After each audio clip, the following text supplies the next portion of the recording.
হে hello everyone, আমি পাপিয়া। আবার নতুন একটি ব্লগে আপনাদের সকলকে স্বাগতম। আশা করি সবাই খুব ভালো আছেন, সুস্থ আছেন, আর আমিও খুব ভালো আছি। আজকের বারটা বুধবার, আর ঘড়িতে এখন প্রায় সকাল 8টা মতো।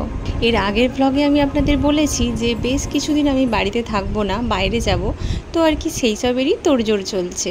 সকালবেলা উঠে ডেলি রুটিন যেটা, সকালে জল খাওয়া, ব্রেকফাস্ট করা, বাড়ির কাজ করা, সেই সমস্ত করে এখানে আমি জামা কাপড়গুলো সব গুছিয়ে রাখছি। অনেক দিন বাড়িতে থাকবো না, মানে এসে তো দেখবো এমনিতেই সব এলোমেলো হয়েই যাবে। তবুও আর কি যতটা পারা যায় সব কিছু গুছিয়ে ব্যবস্থা করে।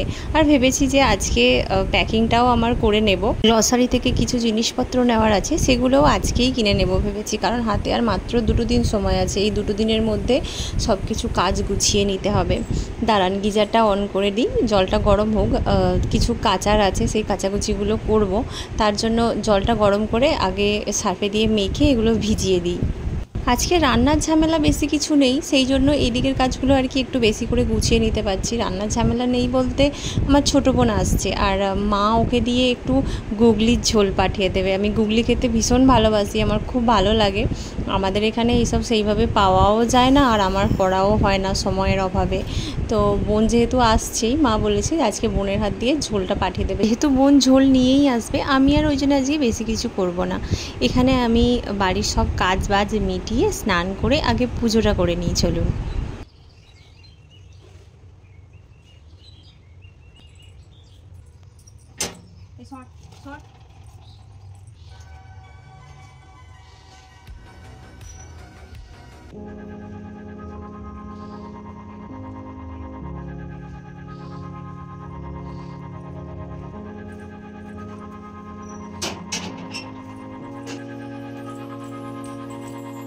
পুজোটা তো করা হয়ে গেল, এবার দেখি কি রান্না করা যায়।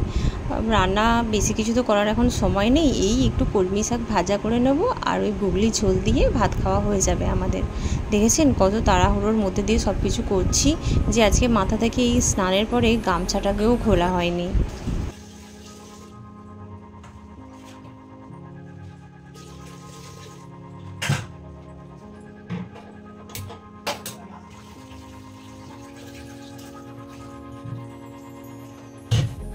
ভাতটা এখানে বসিয়ে দিলাম, আর ওদিকে বোন যে কখন আসবে কি জানি, ততক্ষণে হয়তো আমি এখান থেকে বাড়ি থেকে বেরিয়ে পার্লারে চলেও যাব।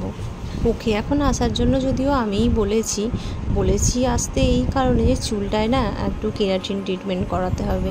চুলটা ইদানিং দেখছি একটু ড্যামেজ মতো হয়েছে, কারণ দেখতেই তো পাচ্ছেন আমার রোজকার এইরকম ব্যস্ততায় ভরা জীবন। সেইভাবে আমি চেষ্টা করি যদিও সবটা ঠিকঠাকভাবে মেনটেন করার, কিন্তু তবুও হয়ে ওঠে না। তো একটা কেরাটিন ট্রিটমেন্ট করিয়ে নেব ভাবলাম। চুলের প্রোটিনটা একদম নষ্ট হয়ে গেছে, তো ওটা তো ও ছাড়া আর কে করে দেবে আমাকে, ওই জানে।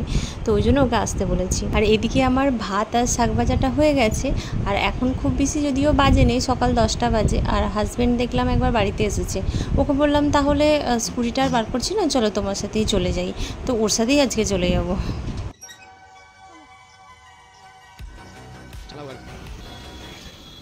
এই দেখুন পার্লারটা আমার আজকে এখনও বন্ধ, কারণ রোজের ওই 10টাতেই খুলি, কারণ 10টার আগে আমি এসে পৌঁছতে পারি না। আর আগে থেকে খুলে দিলে তারপরে কেউ যদি আসে তাকে বসে থাকতে হবে, সেই জন্য 10টাতেই খুলি। তো চলুন তাহলে পার্লারটা ঝাঁট দিয়ে নিই, তারপর এখানের কাজ মিটিয়ে আবার বাড়ি যাবো, ততক্ষণে বোনও এসে যাবে।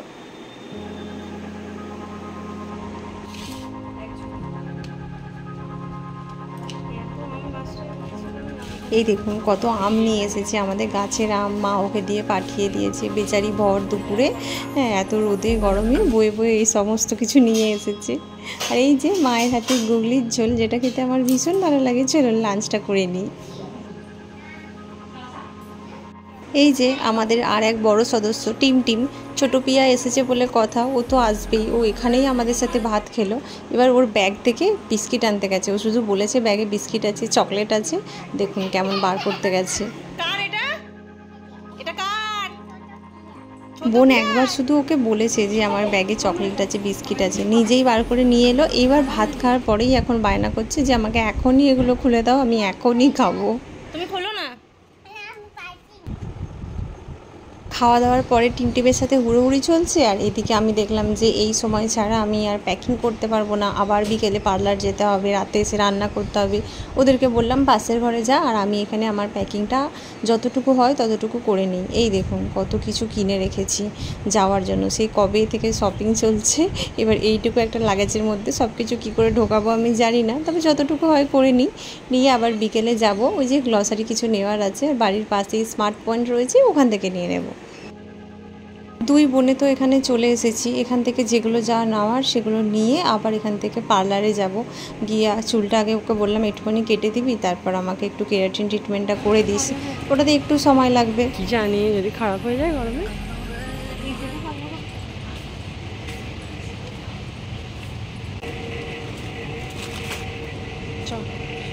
যেহেতু ট্রেনে জার্নি করব, তাই শুকনো কিছু খাওয়ার জিনিস এখান থেকে নিয়ে নিলাম, যেগুলো আর কি সাথে নিয়ে যেতে পারি বা ট্রেনে খেতে পারি এরকম। দাঁড়ান বিলটা করিয়ে নিই, তারপরে এখান থেকে আবার পার্লারে যাব।